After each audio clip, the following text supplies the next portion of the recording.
Hello everyone, once again welcome back to my physics class. तो चलिए आज का जो हमारा लेक्चर रहेगा वो रहेगा सेल ईएमएफ, इंटरनल रेजिस्टेंस या terminal voltage and internal resistance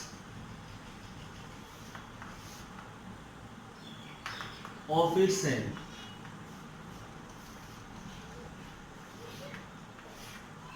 सबसे पहले हम बात करते हैं बच्चा सेल क्या है।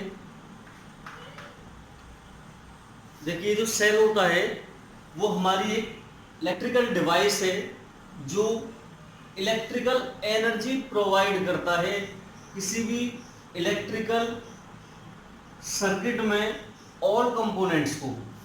जो सेल है हम इस तरह से सेल को सिंबॉलिक फॉर्म में डिनोट करते हैं। This is the positive and this is the negative terminal. जो इसमें करंट है इस तरह से करंट फ्लो करता है सर्किट के अंदर।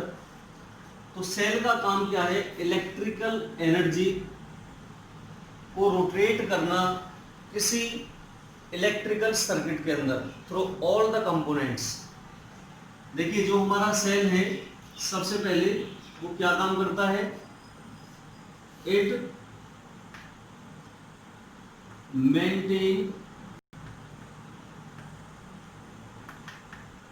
The circuit. Second, it do not produce electrical charge या इलेक्ट्रिक चार्ज। ये कभी भी चार्ज को पैदा नहीं करता, ये चार्ज को रोटेट करता है, गोल गोल गोल गोल घुमाने का काम करता है बस। और जो हमारा इलेक्ट्रिकल सेल है वो क्या करता है? सर्किट को मेंटेन करता है, इलेक्ट्रिकल चार्ज पैदा करता है। अब हम बात करते हैं सेल किस तरह से बना हुआ है। यदि थोड़ी सी इसकी केमिस्ट्री की बात करें हम तो सेल में क्या चीजें होती हैं। देखिए किसी भी सेल को यदि हम किसी रेजिस्टेंस, किसी कंडक्टिंग वायर के थ्रू अटैच करें, ये रेजिस्टेंस आर हो गया तो करंट यहाँ से इस तरह से फ्लो करता है बच्चा। तो देखिए क्या है, ये यहाँ से एनर्जी लेगा, एनर्जी लेकर के इस तरह से चला, केमिकल एनर्जी लेता है। जैसे ही चला यहाँ एनर्जी इसने क्या की? खर्च की। कुछ खर्च करने के बाद वापसी अपने सर्किट को कंप्लीट करेगा, फिर अगेन यहाँ से एनर्जी लेगा, फिर चलेगा, फिर खर्च करेगा, फिर आएगा, फिर खाली होगा, फिर एनर्जी लेगा। तो ये क्या काम करता है? एनर्जी को लेकर के यहाँ पर रेजिस्टेंस पर जाकर के खर्च कर देता है। यानी कि एक तरह से लाइट जला देगा, फैन जला देगा, जो भी हमारा कोई डिवाइस यहाँ जो कनेक्ट है तो उसको क्या करेगा? एक तरह से रोटेट करेगा। तो बार बार एनर्जी को ले जाने का काम कौन करता है? सेल करता है। सेल यहाँ से एक फोर्स लगाता है, एक चार्ज को क्या करता है? रोटेट कराता है, सर्किट को मेंटेन करता है। तो यदि मैं थोड़ी सी केमिस्ट्री की तरफ बात करूं तो केमिस्ट्री में बच्चा हम इलेक्ट्रोकेमिकल सेल को पढ़ते हैं। इलेक्ट्रोकेमिकल सेल आपने सभी ने पढ़ा होगा। आप यहाँ पर देखें एक बार, तो इसमें क्या लेते हैं बच्चा? हमको कंटेनर लेते हैं इस तरह से, वो कंटेनर ले लेते हैं। इस कंटेनर में हमने ये इलेक्ट्रोलाइट को फिल कर लिया। ये इलेक्ट्रोलाइट क्या होता है? एक तरह से कोई कंडक्टिंग सॉल्यूशन होता है, कंडक्टिंग सॉल्यूशन, और इसे हम इलेक्ट्रोलाइट बोलते हैं। इसके अंदर इस तरह से हमने दो कोई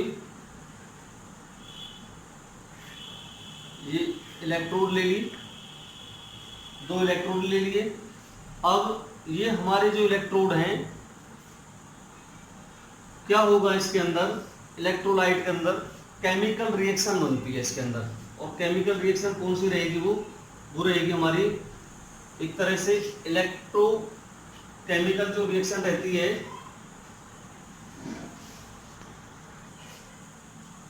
इसके अंदर रहेगी हमारी exothermic redox reaction.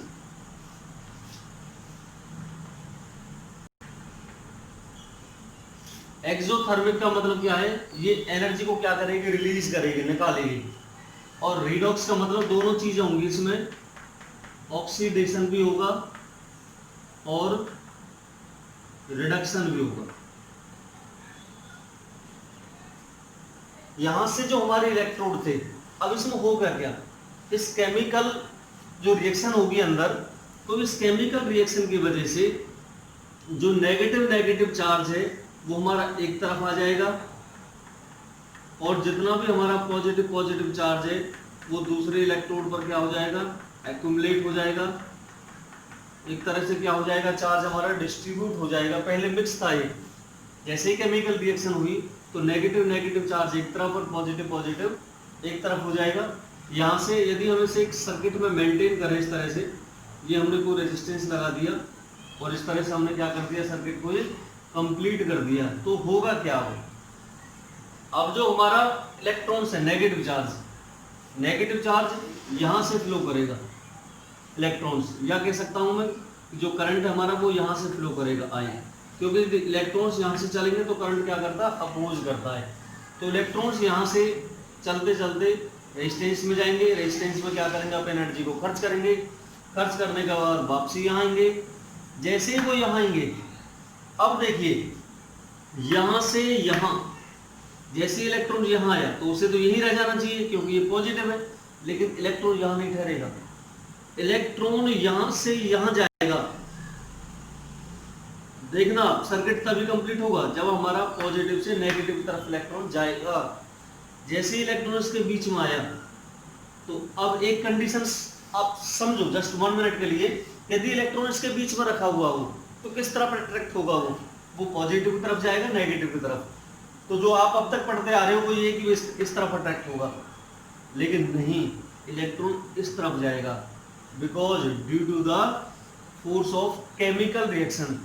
Chemical energy के कारण वो इलेक्ट्रॉन इधर जाएगा और इधर से फिर वही रोटेशन बनेगी और बार यहाँ से एनर्जी लेगा, गेन करेगा वो एनर्जी इसके बीच से। जैसे वो पॉजिटिव से नेगेटिव जाएगा तो यहाँ एनर्जी बढ़ता है वो अपने बैग में, भरने के बाद उसे ऐसे जा करके यहाँ खर्च कर देता है, फिर वापसी आता है खाली होकर के। इस बीच में फिर एनर्जी भरेगा वो जब पॉजिटिव से नेगेटिव, क्यों, क्योंकि केमिकल रिएक्शंस होती रहती हैं यहाँ, और केमिकल एनर्जी गेन करके उसे यहाँ खर्च कर देगा। फिर दोबारा यही प्रोसेस सेल के अंदर बार बार होती रहती है। और क्या होगा, जब इलेक्ट्रॉन इस टर्मिनल से इस टर्मिनल तक आएगा तो बीच में इसे केमिकल रिएक्शन में एक फोर्स का भी अपोज करना पड़ता है, फोर्स का सामना करना पड़ता है, जिसके कारण क्या होगा, जब फोर्स का सामना करेगा तो यहाँ क्रिएट होता है इंटरनल स्ट्रेस स्मॉल आर यही जनरेट होता है ड्यू टू द इलेक्ट्रोलाइट के कारण जनरेट होगा। The force the resistance offered by the electrolyte या chemical inside a cell in between the 2 electrode, तो यहाँ हमारा इंटरनल स्ट्रेस जनरेट होता है। दूसरी बात, जो ये फोर्स लगता है ये रहता है हमारा नॉन इलेक्ट्रिकल फोर्स, जो ये डायरेक्शन में लग रहा है।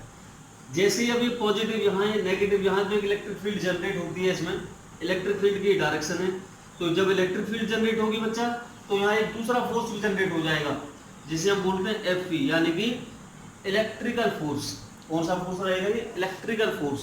तो इलेक्ट्रिकल फोर्स हमारा इस डायरेक्शन में रहेगा, नॉन इलेक्ट्रिकल फोर्स इस डायरेक्शन में रहेगा, और दोनों क्या होते रहेंगे, दोनों एक कंडीशन पर जाकर के बराबर हो जाएंगे।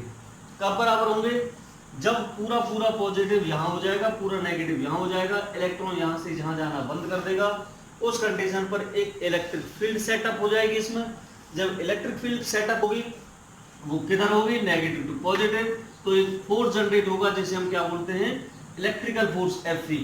और जबकि जो पहले इलेक्ट्रॉन यहाँ से यहाँ रहे थे वो किसके कारण आ रहे थे, Fn के कारण, that is the non electrical force. इस कंडीशन पर दोनों फोर्स हमारे क्या हो जाते हैं, इक्वल हो जाते हैं, और इलेक्ट्रॉन हमारा इस तरह से बार बार क्या करता है, रोटेट करता है, एनर्जी खर्च करता है, जिसके कारण इसका पोटेंशियल कम होता जाता है, डिक्रीज करता जाता है इसका। तो हम बात करते हैं ईएमएफ क्या है। ईएमएफ को आप यहीं से समझोगे। ईएमएफ की जो फुल फॉर्म है that is the electromotive force.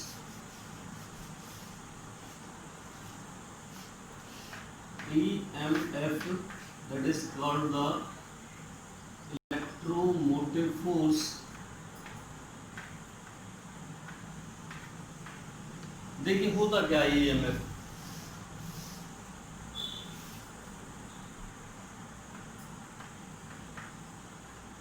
it is the maximum potential difference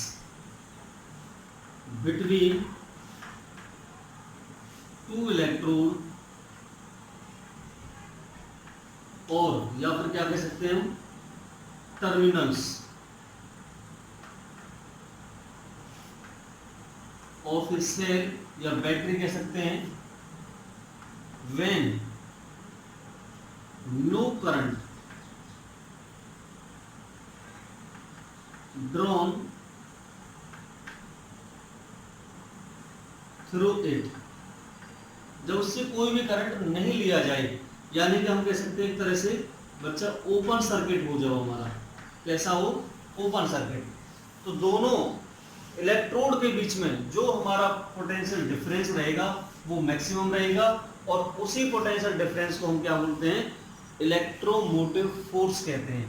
देखिए यदि मैं ये कह दूं यहाँ पर मैंने कोई की लगा दी और ये की क्या है हमारी, ओपन है, कैसी है बच्चा, ओपन है, यदि हमारी की ये हमारा ओपन सर्किट हो गया, तो देखिए यहाँ से जो इलेक्ट्रॉन जाएगा यहाँ पहुंचेगा, लेकिन पाथ क्या है, यहाँ डिस्कनेक्ट है, तो ये पूरा सर्किट कंप्लीट नहीं हो पाएगा। तो उस कंडीशन में जो पॉजिटिव नेगेटिव, यानी कि ये हमारा क्या रहेगा, एनोड रहता है, और ये हमारा क्या रहता है, कैथोड रहता है। तो एनोड और कैथोड के बीच में जो पोटेंशियल का डिफरेंस है वो क्या है, मैक्सिमम है। इस पोटेंशियल डिफरेंस को ही हम क्या बोलते हैं, ईएमएफ कहते हैं किसी सर्किट का। कब, जब वो कैसा हो, ओपन सर्किट में हो। तो देखिए एक चीज और बता दूं आपको बच्चा मैं, यदि यहां से हम ये देखें थोड़ी देर के लिए समझें कुछ,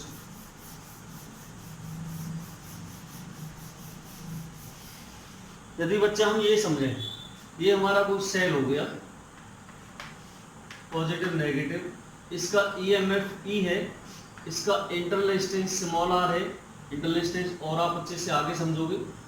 इसको मैंने इस तरह से एक्सटर्नल रेजिस्टेंस से कनेक्ट कर दिया इसी बात के अंदर, यहाँ लगा दिया मैंने बच्चा 1 वे की। अब इस सेल को मैंने इस तरह से एक वोल्ट मीटर से कनेक्ट कर दिया, that is the volt meter. और वोल्ट मीटर हम जानते हैं हमेशा पैरेलल में लगता है सर्किट के अंदर, और अमीटर हमेशा किस में लगता है, सीरीज में लगता है। ये सर्किट हमारा क्या है, ओपन है बच्चा। जब सर्किट हमारा ओपन है, की हमारी ओपन है, तो इस तरह से जो करंट है वो इस पूरे सर्किट में फ्लो नहीं कर पाएगा, क्योंकि सर्किट डिस्कनेक्ट है। लेकिन जो इसका ईएमएफ है सेल का, उससे हमने डायरेक्टली किसको कनेक्ट किया हुआ है, वोल्ट मीटर को। तो वोल्ट मीटर जो हमारे रीडिंग देगा वो कंप्लीटली ईएमएफ के बराबर देगा रीडिंग। यहाँ पर फुल रीडिंग दिखाएगा। फुल रीडिंग का मतलब जो पोटेंशियल है वो कैसा है बच्चा, हमारा मैक्सिमम है। तो मैक्सिमम पोटेंशियल डिफरेंस किसी सेल का किसी ओपन सर्किट में क्या कहलाता है, ईएमएफ कहलाता है। The maximum potential difference of a cell in open circuit when no current flowing, यानी कि जो करंट है यहाँ पर आई की वैल्यू क्या है, 0। No current flowing through the circuit, कोई भी करंट फ्लो नहीं कर रहा, रेजिस्टेंस से कोई करंट पास ही नहीं हो रहा, तो क्या कहलाएगा, हमारा ईएमएफ कहलाएगा। अब हम बात करते हैं बच्चा टर्मिनल वोल्टेज क्या होता है, फिर हम आएंगे इंटरनल रेजिस्टेंस पर। देखिए यहीं से आप समझ जाओगे, बहुत आसान है। टर्मिनल वोल्टेज क्या रहेगा हमारा, इसे हम एक तरह से टर्मिनल वोल्टेज के साथ साथ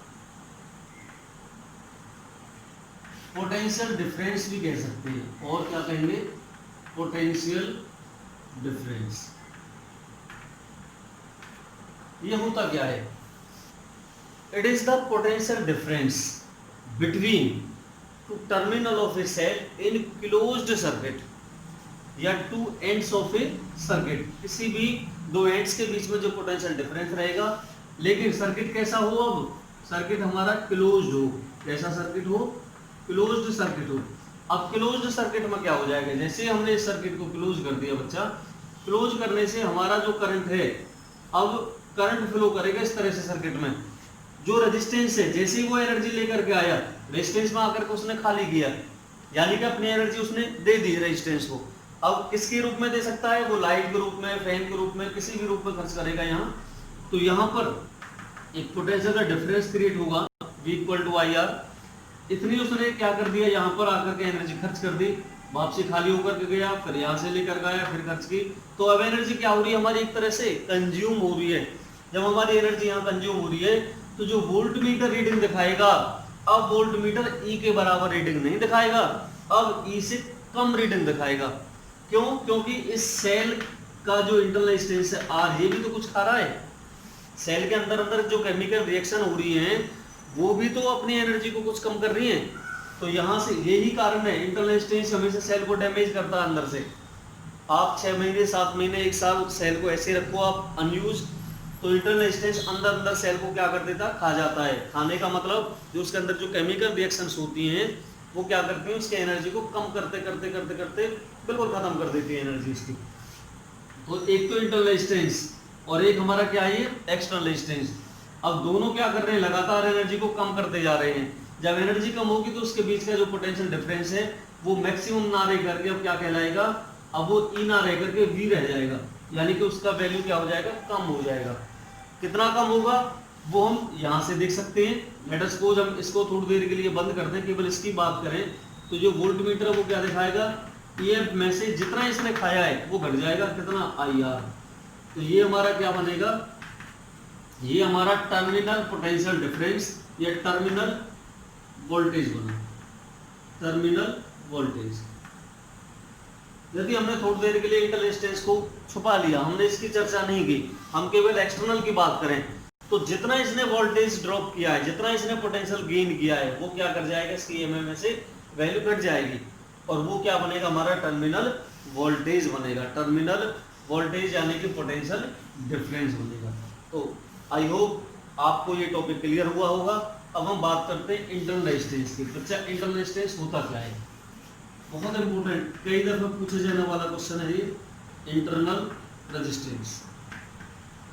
इंटरनल रेजिस्टेंस को हम स्मॉल r से रिप्रेजेंट करते हैं, और ये होता क्या है? The resistance offered by the electrolyte. जो सेल के अंदर, इस तरह से सेल के अंदर जो इलेक्ट्रोलाइट भरा रहता है, ये हमारी दो इलेक्ट्रोड रहती हैं, तो इस सेल के अंदर जो इलेक्ट्रोलाइट होगा वो क्या करेगा? एक रेजिस्टेंस का ऑफर करता है। जब वो आपका कैथोड से, और ये हमारी क्या है? एनोड है, जब हमारा इलेक्ट्रॉन यहाँ से यहाँ आएगा, तो ये क्या करेगा? एक रेजिस्टेंस का ऑफर करता है केमिकल्स के द्वारा, और जो इसके रास्ते में क्या बनता है? रुकावट बनता है, जिसके कारण इसकी एनर्जी क्या होती है? कम हो जाती है। जितनी एनर्जी वो यहाँ से लेके चलेगा, उतनी प्रॉपर यहाँ नहीं पहुँच पाती इसकी। तो जो एनर्जी खर्च करता है वो कौन करता है? इंटरनल रेजिस्टेंस खर्च करता है इसकी एनर्जी को। तो इंटरनल रेजिस्टेंस क्या है? The resistance offered by the chemical या electrolyte of a cell between two electrode is known as the internal resistance. It is denoted by small r, छोटे r से, छोटे वाले r से हम रिप्रेजेंट करते हैं। अब देखिए इंटरनल रेजिस्टेंस को कैसे निकालेंगे बच्चा हम। टोटल कितना करंट फ्लो कर रहा है? I सर्किट में। R रेजिस्टेंस हमारा एक्सटर्नल है, इंटरनल कितना? Small r। पाथ हमारा करंट का एक ही पाथ है, यूनिक। जब यूनिक पाथ है तो दोनों रेजिस्टेंस किस में आ जाएंगे? सीरीज में। और दोनों रेजिस्टेंस सीरीज में आएंगे तो नेट रेजिस्टेंस कितना होगा सर्किट का? Net resistance of the circuit small r plus capital R, कितने ओम हो जाएगा हमारा टोटल रेजिस्टेंस सर्किट का। अच्छा, इसके बाद हम बच्चा देखते हैं करंट कितना फ्लो कर रहा है? I फ्लो कर रहा है। बैटरी का ईएमएफ कितना है? E है। तो यहाँ से ओम्स लॉ लगा दें यदि हम, तो बच्चा I कितना होगा हमारा? E ओवर टोटल रेजिस्टेंस कितना हमारा? Small r plus capital R। ये हमारा पूरा करंट फ्लो करेगा सर्किट के अंदर। अब हम केवल इस रेजिस्टेंस की बात करें, रेजिस्टेंस कितना पोटेंशियल ड्रॉप गेन कर रहा है, तो क्या लिखेंगे? Potential drop across the resistor. Resistor के अक्रॉस कितना पोटेंशियल ड्रॉप है? Equal to I are.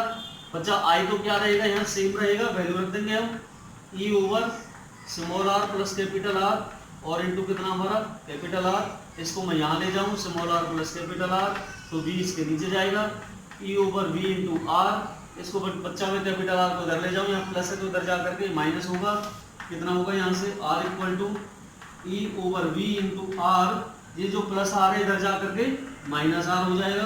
Capital R बच्चा यहाँ से क्या ले लेंगे, हम कॉमन ले लेंगे, तो E over V minus one into R equal to small are.